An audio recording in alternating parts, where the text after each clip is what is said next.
Today, Rabbi Hartman is going to give us his take on what's next for Zionism, democracy, and the Jewish people, all in only 15 minutes, like only a true genius can. Rabbi Hartman, it's great to have you here with us today. Thank you.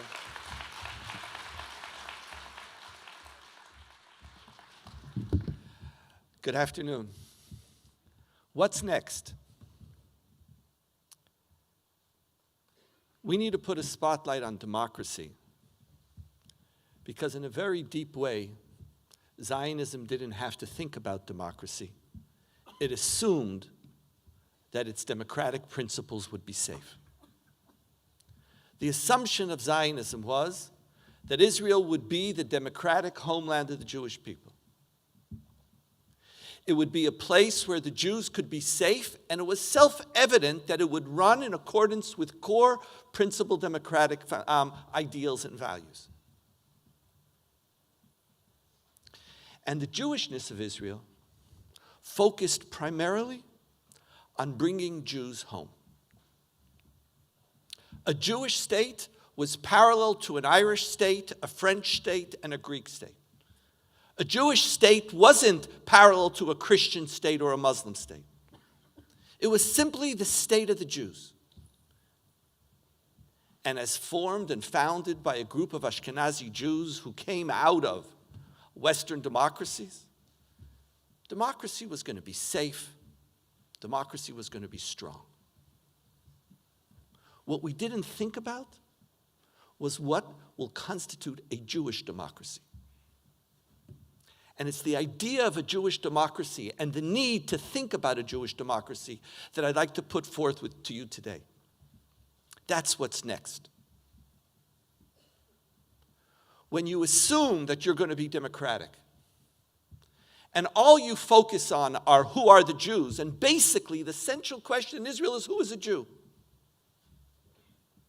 Because this is the homeland of the Jewish people, so who gets to come back to this homeland? Who gets to be a citizen? How we're going to govern issues of human rights. How we're going to govern, in particular, issues of the relationship between Judaism and the state. We didn't deal with that issue. Zionism 1.0 and 2.0 was about saving Jews, was about building a viable state. The wars of Israel, the need to accommodate mass aliyah, was all about making sure that the Jews would be safe here. Open up a little bracket, footnote. What about the non-Jews in the state of Israel? They were more or less transparent in the homeland of the Jewish people. That wasn't our issue. Jews were dying. Jews needed to be resettled. We had to find a place for Jews. And whenever you make an assumption that this is going to be okay, what you are basically doing is creating a vacuum.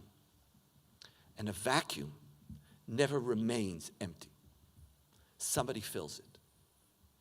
And as the state was arguing or struggling with who is a Jew, how do we bring more Jews, how do we accommodate Jews, how do we take Jews from 120 different countries with different socioeconomic, cultural backgrounds and create here a viable state?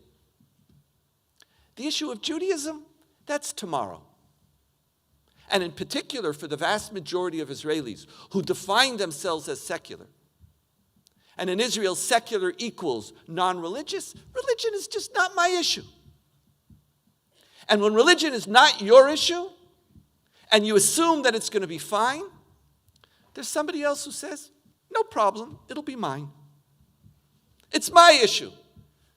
It's your issue, no problem, you take it. I'm dealing with the homeland of the Jewish people.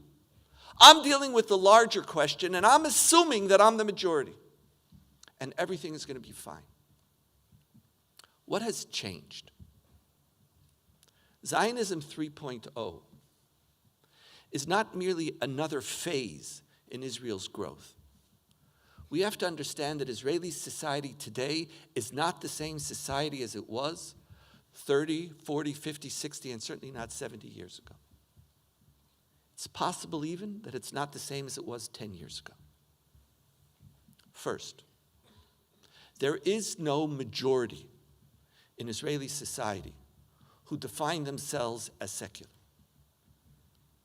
The assumption of the country that we don't have to deal with this because it's safe. There's a majority of Israelis who are committed to democracy and they're secular, and well, just, what do you want? You want a rabbinate? No problem. Take a rabbinate. You want to deal with kashrus in the army?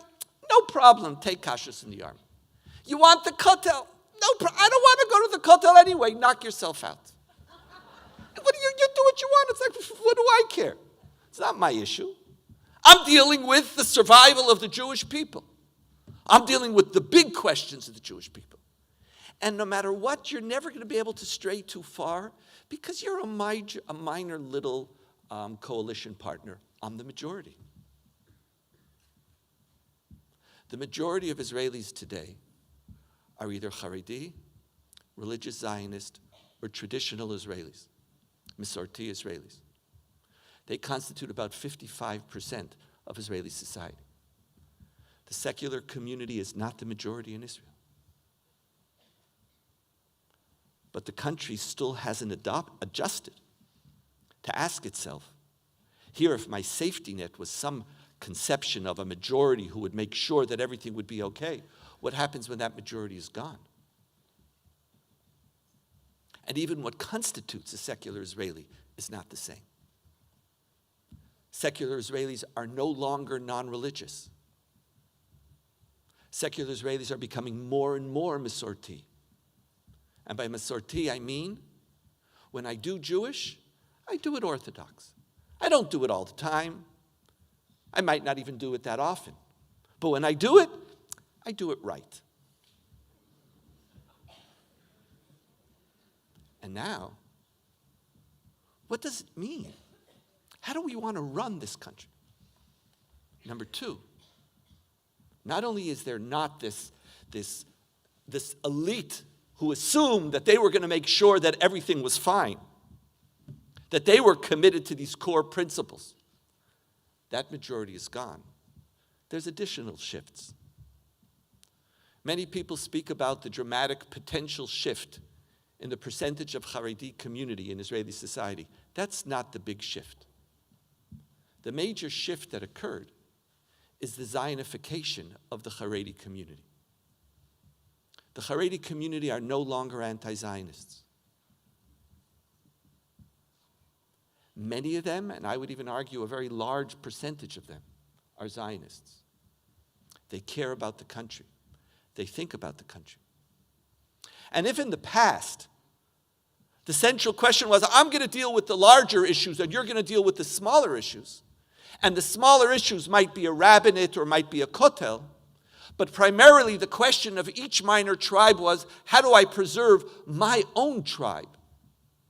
The primary agenda of the Haredi community is, how do I ensure the perpetuation of my own ideology? Today, a major shift has occurred. And the Haredi community in Israel has a Zionist agenda, an agenda for the rest of the country. And it is not necessarily an agenda which takes into account or assumes that Israel is going to be a homeland of the Jewish people, which functions on the basis of democratic principles. 3, democracy, as you know, is not simply the rule of the majority. Democracy is the rule of the majority on the basis of fundamental freedoms and human rights. That's what liberal democracy means. Everybody has liberties. Everybody has things that as a human being, I don't care whether you're the majority, I don't care whether you're a minority, you have fundamental rights which a state cannot violate. Part of the challenge of Zionism 3.0 is that Israel has been, since the Second Intifada, has experienced more and more questions of security, questions of being attacked, challenges of being attacked. The narrative of fear, it's interesting. Israel's stronger than ever before, but I experienced more of a narrative of fear in the last 10 years in Israel than I experienced in the 1970s when I was there. In the midst of this realignment and this political discourse, conversations about values, conversations about human rights are immediately put into the left-right-wing divide. Why is it that if you believe Abu Mazen doesn't want peace, you also believe that the Reform movement should not have a place at the Kotel?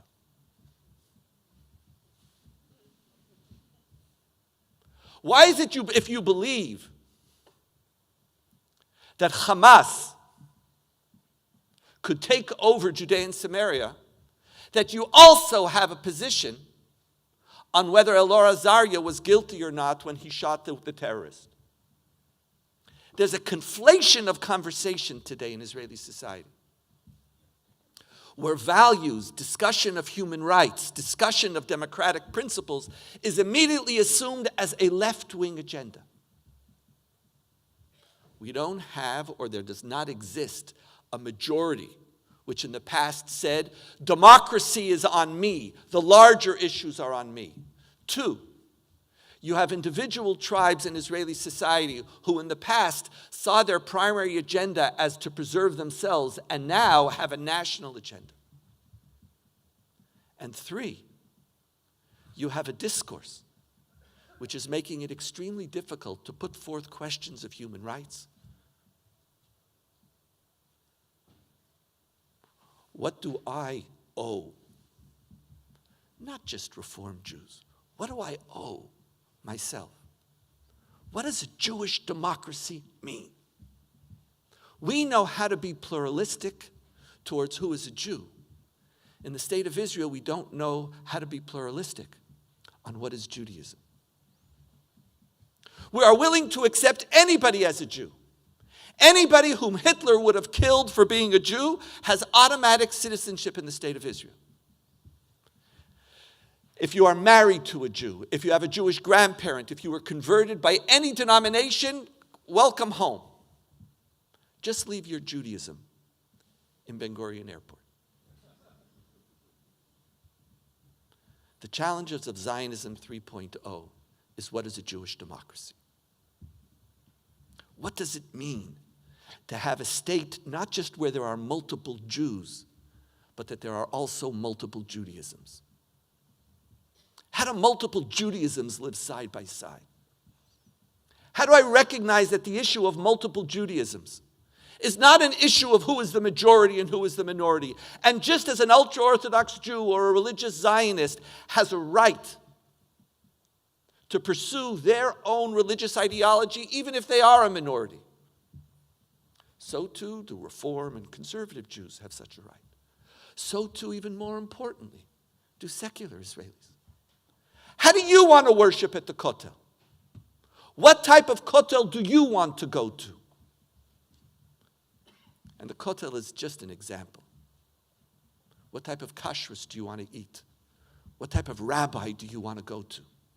What type of conversion do you want to undergo? It's not merely a question of a democratic homeland of the Jewish people. Democratic homeland of the Jewish people would have been wonderful. But it created a void in a conversation which we have yet to have. Zionism 3.0 turns to the Jewish people and says, it's time to begin the next conversation. And it's interesting, I want to tell you, it's easier to have that conversation now, here in Palo Alto. It's easier to have it here. And maybe one of the messages of Zionism 3.0 is that we have to do a reverse on Ki Mitzion Teitzei Torah, Udvar Hashem Yerushalayim. Maybe there has to be a shift in who is going to take the lead. Zionism 3.0 says Jewish democracy is not just a question that Israelis have to ask, it's a question that we Jews around the world have to ask ourselves. What type of state do we want to have? The state of Israel is no longer sufficient if all it is a homeland for the Jews, and it is not a place that respects the Judaism of the Jews.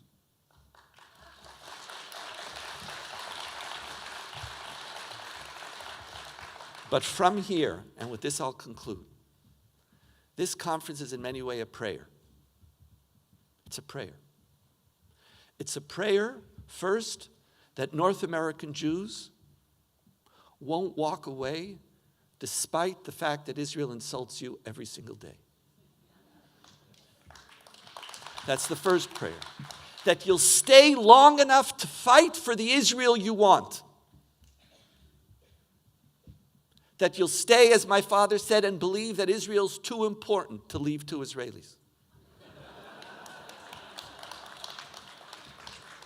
But there's another prayer, and it's a prayer which every single Israeli who's going to be here in their own way has to take from here when we go back home. How in Israel do we begin this conversation? How do we make sure that our dream, that there is one Jewish people who doesn't just take care of each other when somebody's dying, but actually lives with each other, learns from each other, grows from each other?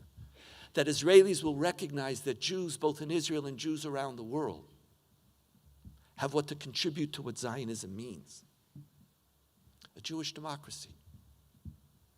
Democracy where Judaism is integrated into democratic principles. A Judaism which understands that if Israel is less democratic, it's less Jewish, and not the opposite. Zionism 3.0 is a place for a conversation, but it is also prayer, that we take responsibility to move our discussion one step forward. Thank you very, very much.